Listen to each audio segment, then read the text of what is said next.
Palestinian covenant. The Palestinian covenant. So turn to Deuteronomy chapter 30.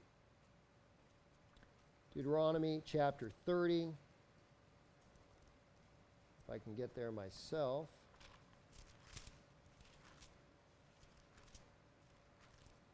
And we're just going to read verses 1 through 10. Deuteronomy chapter 30, verses 1 through 10.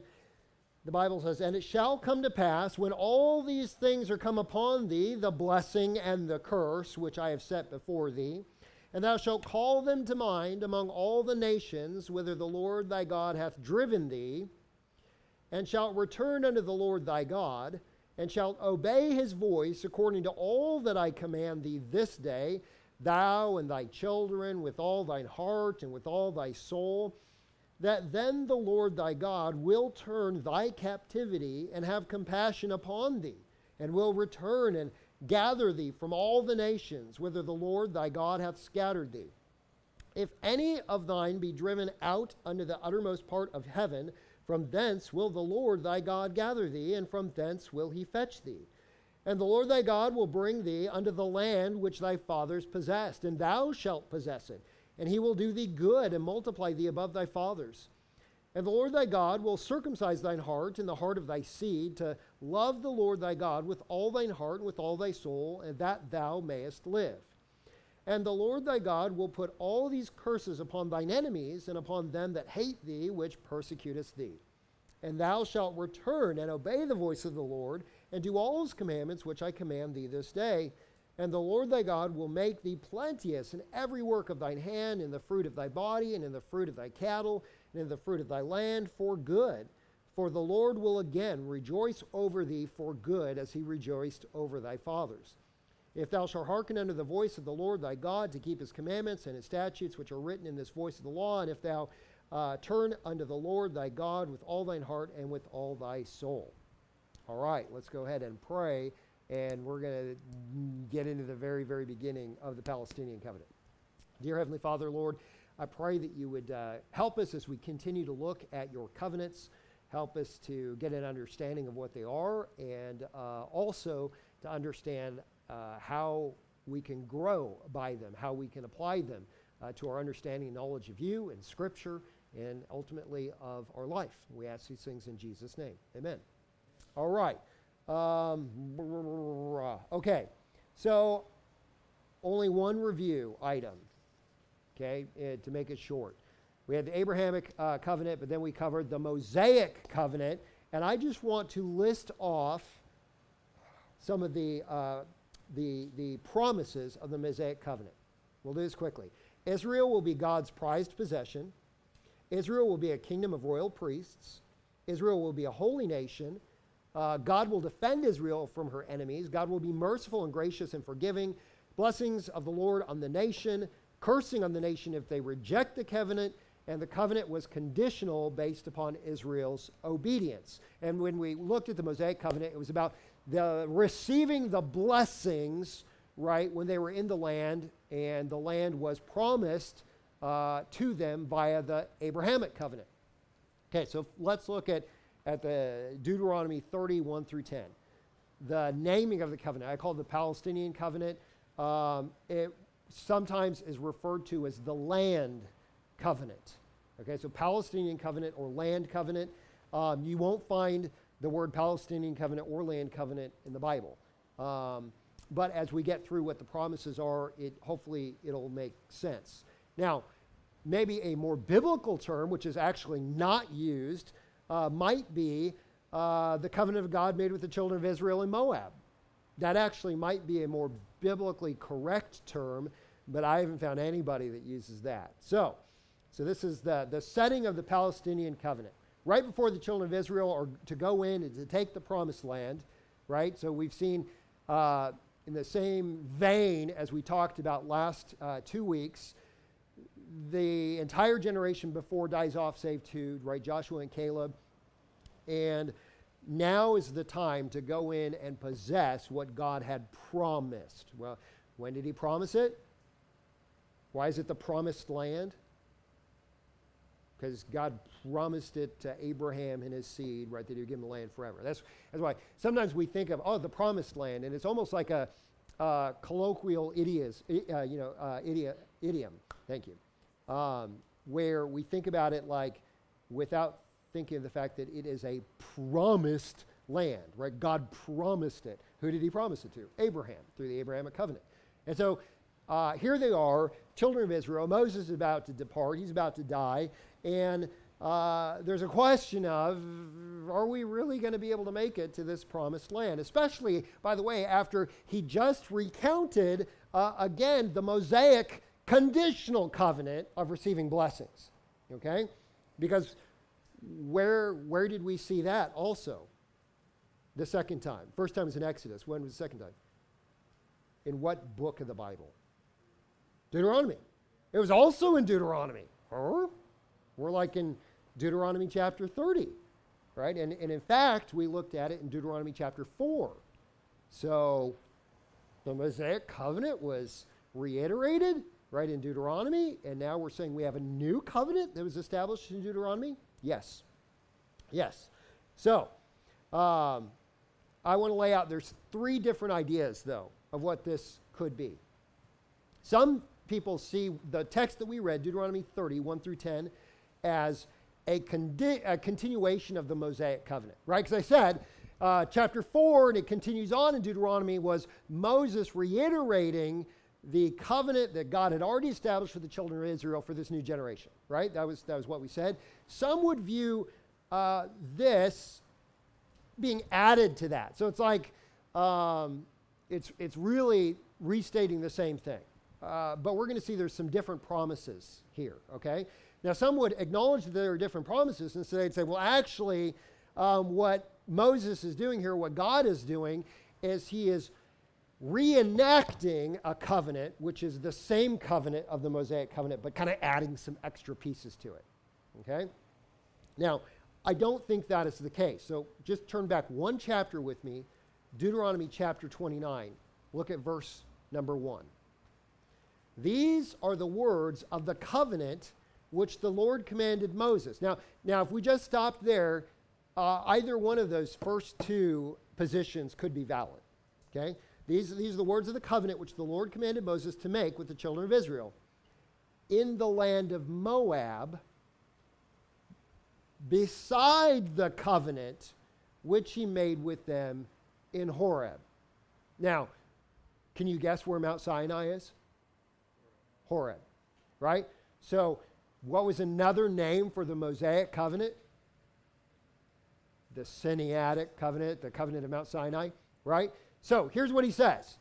Here are the words of the covenant that the Lord gave the children of the Lord gave Moses, right, to the children of Israel in Moab, beside, which is different from, right, what we've read in both Exodus and in the beginning of Deuteronomy, the covenant that he made with the children of Israel at Sinai, Mount Sinai, in Horeb.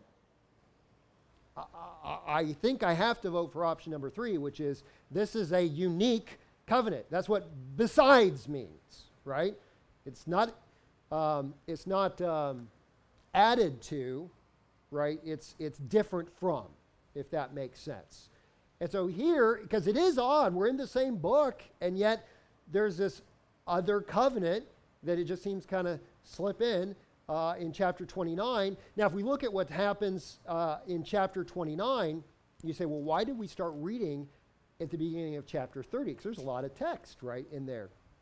And really what Moses does is he goes through in the content of chapter 29, he opens up and identifies the fact that he's talking about this alternate covenant, and then he gives a history of the children of Israel and after their exodus from Egypt. And the last 40 years that God kept their clothes from deteriorating, he says, and he gave them food, he gave them water, and they were sustained by God, but the sustaining of God was not enough to sustain their faith. Chapter 29, verse 4 says, "Yet the Lord hath not given you an heart to perceive, and eyes to see, and ears to hear unto this day. He says, here's everything that God did, and yet it really wasn't enough to sustain your faith. And then he continues through 29, and with the key thought being, what will happen if they disobey the conditional law? Right? And we saw that before, which is blessing if they continue in the law of Moses, right? And cursing if they don't. And God knows what's going to happen. And so he says, here's what's going to happen, right? Is you're going to disobey, and then, you're going to be a testimony to all the heathen nations. Here's what's going to happen. And we get into, Deuteronomy 29, 21 through 28 says, and the Lord shall separate him unto evil out of all the tribes of Israel, according to all the curses of the covenant that are written in this book of the law, talking about the Mosaic covenant, so that the generation to come, your children that shall rise up after you, and the stranger that shall come from a far land shall say, when they see the plagues of that land and the sickness which the Lord hath laid upon it, and the whole land thereof is of brimstone and salt and burning. What is he saying? The cursing that was spoken of, right, in the Mosaic covenant. He says, when that happens, because it's going to, and then he gets into, and that's basically all of what chapter 29 is. He says, God's given you a different covenant, additional covenant, another covenant. He says, so when you fail on the conditional covenant, right, here's what's going to happen. It's in verse 1 of chapter 30, again, starts out, and it shall come to pass when all these things, what are the things? All the cursings, right? Shall come upon thee, the blessing and the curse, which I have set before thee, and thou shalt call them to mind among all the nations, whither the Lord thy God hath driven thee, and shalt return unto the Lord thy God. So this is really the key point of this covenant. He says, bad things are going to happen because of your disobedience, because of the other conditional covenant. And then that's going to drive you to return to me. And the bulk of what he is saying in this covenant, this land covenant, Palestinian covenant, is his promise to the children of Israel that when they return to him, what he will do. That is the idea, right? And it shall come to pass when these things happen. 808. All right. So what God gives the children of Israel is reassurance based on him that they can cling to when they fail in disobedience, which they will. Which they will. Of course, he knows that. It's a separate covenant because we will see there are elements of this covenant which extend not the Mosaic covenant, not the promises of the Mosaic covenant, but the promises of what God gave to Abraham.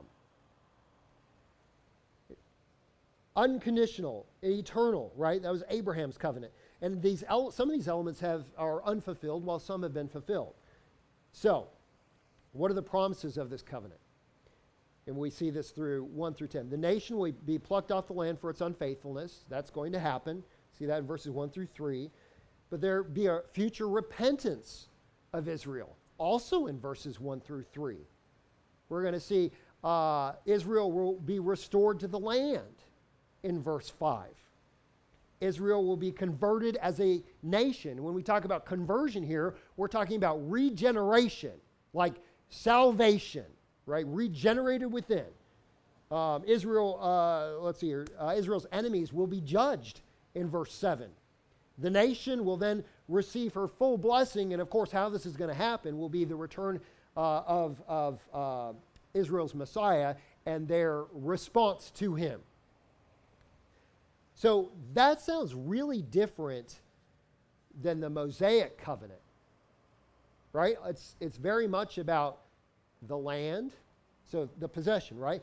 They'll be plucked off the land, so they're going to be scattered. That's about the land. Israel will be restored to the land. Israel's enemies will be judged within the land, right? And the nation will receive her full blessing in the land. And so hence the name of the Palestinian covenant or the land covenant. And so as opposed to taking the fact that the nation is going to be royal priests and et cetera, alike to the heathen, which we see in the Mosaic covenant, right? This is about the land and an extension of the Abrahamic promise. So, what's the importance of this covenant? it reaffirms to Israel and to us in no uncertain terms that their title deed to the land of promise, it's theirs. It's theirs. I mean, it says, and verse 2, and shalt return unto the Lord thy God, and shalt obey his voice concerning all that I command thee this day, and thy children, and all thine heart with all thy soul, that the Lord thy God will turn thy captivity and have compassion upon thee, and will return and gather thee from all the nations, whither the Lord thy God hath scattered thee. Right? If any of thine be driven unto the uttermost part of heaven, from thence will the Lord thy God gather thee, and from thence will he fetch thee, and the Lord thy God will bring thee into the land which thy fathers possessed, and thou shalt possess it. Thou shalt possess it. Reaffirms exactly what God told Abraham. The land is theirs, his seeds, forever. Right? The introduction of a conditional covenant at Mount Sinai does in no way set aside the original promise to Abraham. This is the reassurance that God is giving, right? Because it would be very easy for you to, especially after you saw an entire generation die, it'd be very easy for you to think, if we mess this up, somehow we're gonna forfeit, right, God's promise to our father Abraham. God says, no, that's not the case. In fact, you are going to mess it up. You are going to be scattered, but my promise prevails, right? My promise prevails. And it's not through you keeping the law that was given there. It is through repentance and coming back to him from a timing perspective, and we'll see that next week. And the covenant is an enlargement of the original Abrahamic covenant. Right? And I've said that like 5 times, so hopefully you get that. It amplified the land features even after willful disobedience. Right? I mean, that's spelled out in the text.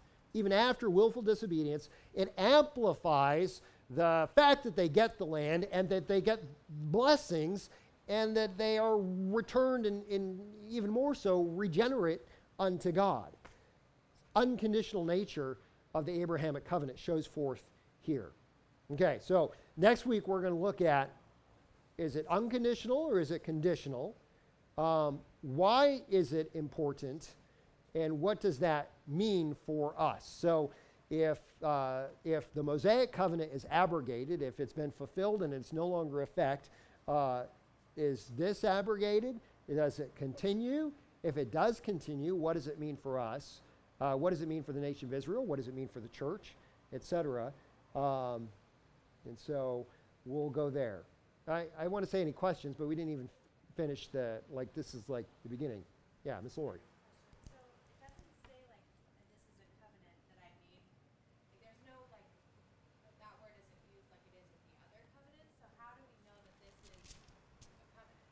29 verse 1. These are the words of the covenant which the Lord commanded Moses. It's a good question, right? Because if we just had chapter 30, it wouldn't be clear. And that's the clear establishment of the covenant, in addition, the clear differentiation of that covenant from the Mosaic covenant. And that's why I think it's important, because we have to look and see, how is chapter 29 tied with chapter 30? Right? And so we can look and see 29, basically, Moses, as I said, I'm kind of recounting this, but he gives the history of the children of Israel. God's done everything for you. He's sustained you, yet your faith has not been established the way it should be, if I could say it that way, right? And so in the same vein of the Mosaic covenant, you're going to continue to show unbelief and disobedience, which, by the way, they've already shown. Right? I mean, they had that with Aaron and the golden calf before he even came down from the mount, right? And they've continued to show that. He says, so that's going to happen. And then all these cursings of the original covenant are going to come to play. And that's when we get to verses 1 through 3, right, of chapter 30, which says, and so when that happens, and when you're dispersed, because that's what God said he would do, and then that, right, is the covenant that God established. So when that happens, right, this is what God is going to do for you, is the idea there. But it's interesting, we'll get there maybe next week, but whereas the Mosaic covenant receives a lot of play, both obviously in the Old Testament and in the New Testament, right? The New Covenant receives a fair amount of play in the Old Testament and in the New Testament. There's maybe only one other verse-ish where I believe in Ezekiel chapter 16, Ezekiel's referencing this covenant, and we'll look at it. But even that, it's not super clear that he is. I think you have to deduce that he's speaking of this covenant. And so it really is, I believe, the covenant that he makes where he gives a little bit more information, but it's almost like God says, don't forget my covenant with Abraham, and I'm going to make this covenant with you. So you remember, even when you disobey, even when things go completely wrong and you're scattered throughout, my promise still stands. You will have, and with that, he gives the new information, which is, and by the way, right, Israel's going to come to me. They're going to have a new heart. And we'll see when we get to the new covenant, that's exactly, right, the promise of the new covenant. Any other questions? And we're over the time I like to keep, but we'll talk about it next week too. But say, man, this is kind of geeky. I mean, it's like super in-depth, right, of the Palestinian covenant. It's not even like Mosaic, okay, that kind of makes sense, like we'd cover that. But if we don't understand God's interaction with earth and especially the people that he has chosen to represent him, when we get into things like eschatology, the study of end times, or Revelation, the study of Revelation, like the book of Revelation, like it can start to mean whatever you want it to mean. Like we can make Revelation say just about anything, right? But if you have a foundation of what God has said he will do, what he reveals later is in line with what he said he will do, right? And so it will give us a foundation to be able to think about what he says for future times, right? Like tomorrow or whenever the rapture happens and Christ returns, and what is the millennial kingdom, and what does that look like? Who's there? How does that work? Is there even a millennial kingdom? Right? People have different opinions on that. So it's important, and even though it might be a little geeky and a little in-depth. All right? Let's go ahead and pray and we'll be dismissed. Dear Heavenly Father, Lord, I know we couldn't get through all the material and it's probably rushed, but we're going to go through it again next week. I just pray that you would help us to have an understanding, Lord, to know that you do exactly what you said. You do exactly what you say you're going to do. And Lord, whether it's the children of Israel and the fact that you promised them land, you promised that they would return to you at some point in the future, or whether it's the fact that you gave us eternal salvation. Lord, you keep your promises. I'm so thankful for that. I pray that you would help us to have a real understanding of that truth as we go about our lives this week, as we read about you in your word, and as we just talk about you to others. Lord, we ask these things in Jesus' name.